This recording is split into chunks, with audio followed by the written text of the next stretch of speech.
क्यों कहा जाता है कि बेलपत्री के वृक्ष के नीचे अगर दिया लगाने का बोला है तो बेलपत्री का वृक्ष बड़ा होना चाहिए। छोटा सा बेलपत्री का वृक्ष और उसके नीचे तुम दिया लगा रहे हो तो उसकी छांव तुम्हारे ऊपर नहीं आएगी क्या? नहीं।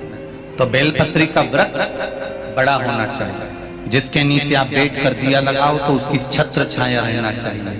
क्यों कहते हैं कि पंडाल में बैठकर जहां मौका मिल जाए, जहां जगह मिल जाए, पंडाल के भीतर बैठकर शिव महापुराण की कथा सुनना चाहिए। उसका कारण क्या है कि जो पंडाल बनता है वो शंकर भगवान की इस पोथी के ऊपर से चालू होता उससे जुड़ता 1 2 3 4 पीछे 5 साइड में 6 ऐसे बढ़ते जाए। जब एक दूसरे से जुड़ा होता है तो इसकी छत्र छाया अंत तक पड़ी रहती है, जहां तक आप बैठे।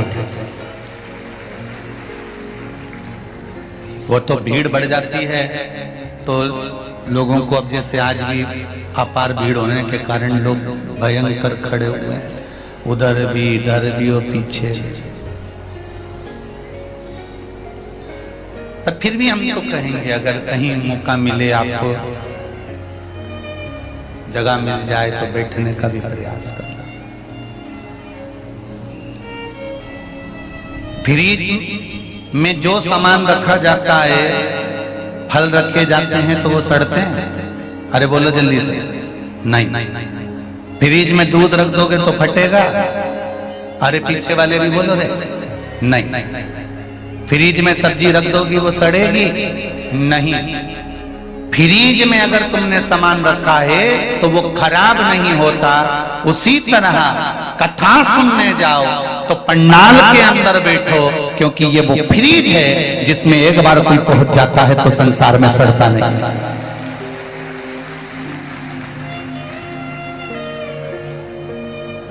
संसार में सड़ने से बचना है। काम, लोभ, आसक्ति, वासना, तृष्णा, मोह, ये सब मनुष्य को सड़ाने वाले, इससे परे होना है हमको। इसलिए सत्संग में जाकर बैठने का प्रयास करा करो, प्रयास करो।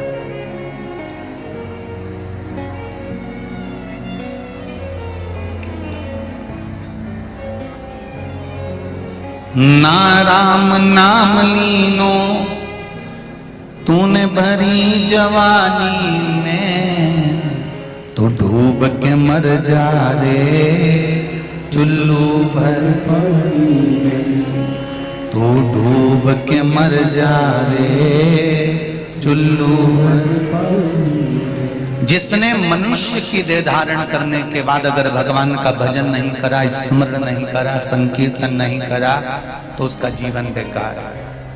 बहुत ध्यान देना, पहले भी कथा में कहा, फिर कह रहा है। पत्नी, बच्चे, घर और खाने को भोजन, पेट भरने का सामान तो तुम जितने जन्म लोगे प्रत्येक जन्म में मिलेंगे। सुन लेना रे भाई।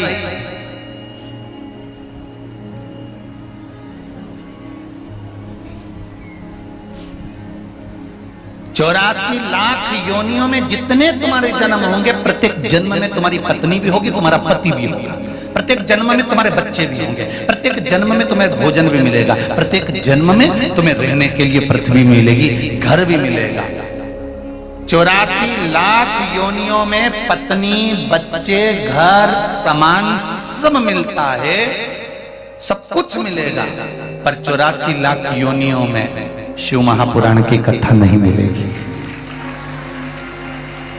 ये शिव महापुराण की कथा तो केवल मनुष्य के लिए है, मानव की योनि के लिए।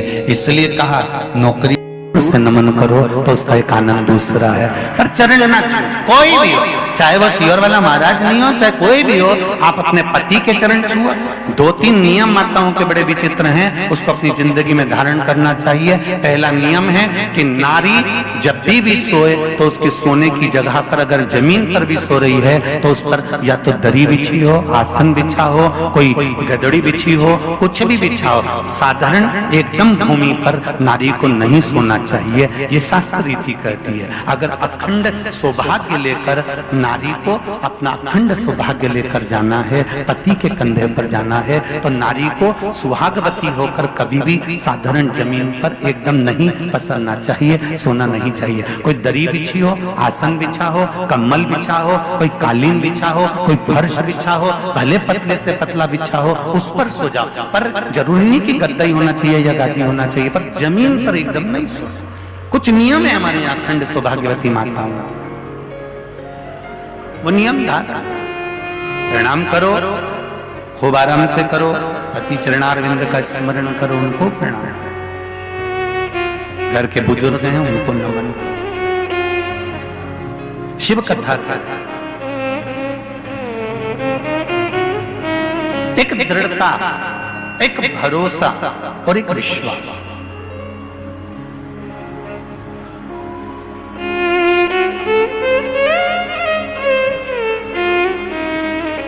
और जब दृढ़ता, भरोसा और विश्वास ये प्रबल हो जाता है तो शिव मिल जाता है। शंकर को मिलने में देरी नहीं लगती।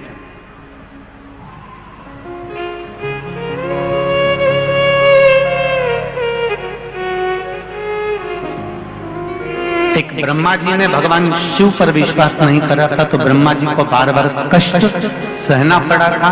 उनका शीश कट गया था, गौ माता को श्राप लग गया था, केतकी के फूल को श्राप लग गया था। एक बार अगर ब्रह्मा जी विश्वास रख लेते शंकर भगवान पर, तो जनमानस के कल्याण के लिए ना जाने कितनी कृपा हो जाती। पर विश्वास केंद्रित नहीं हो पाए। हम आपसे भी कहेंगे, एक लोटा जल आप शिव जी को चढ़ाने के लिए अगर जा रहे हो, आपके भीतर अगर विश्वास है तो शंकर भगवान को जल चढ़ाना। वो जल तुमने चढ़ाया तो ये निश्चित है कि 3 महीना भी नहीं लगेगा और बाबा आपका हाथ पकड़ लेगा। ये निश्चित था। आप विश्वास के बल पर चढ़ाइए, आप भरोसे के बल पर चढ़ाइए, आप दृढ़ता के बल पर चढ़ाइए।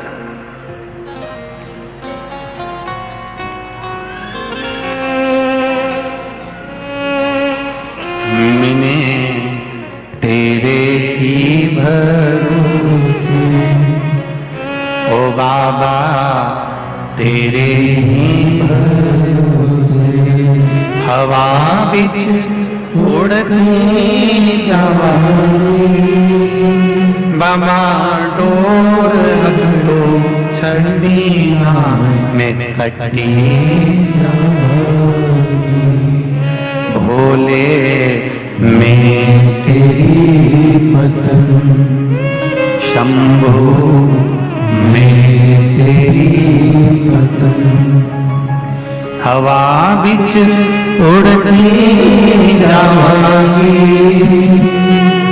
बाबा डोर तो छड़ी में कटी परमात्मा पर छोड़कर आप इंसान से लड़ सकते हो, आप मनुष्य से लड़ सकते हो, आप अपने परिवार से लड़ सकते हो, आप अपने भाई से लड़ सकते हो, आप अपनी पत्नी से लड़ सकते हो, आप अपने परिवार कुटुंब वालों से लड़ सकते हो, आप अपने रिश्तेदारों से लड़ सकते हो, आप अपने पड़ोसियों से लड़ सकते हो, आप अपने व्यापारियों से लड़ सकते हो। पर शिव पुराण कहती है आप अपने भाग्य से नहीं लड़ पाओगे। जो लिखा है किस्मत में वो भोगना ही पड़ता। जो लिखा ललाट पर उसको भोगना।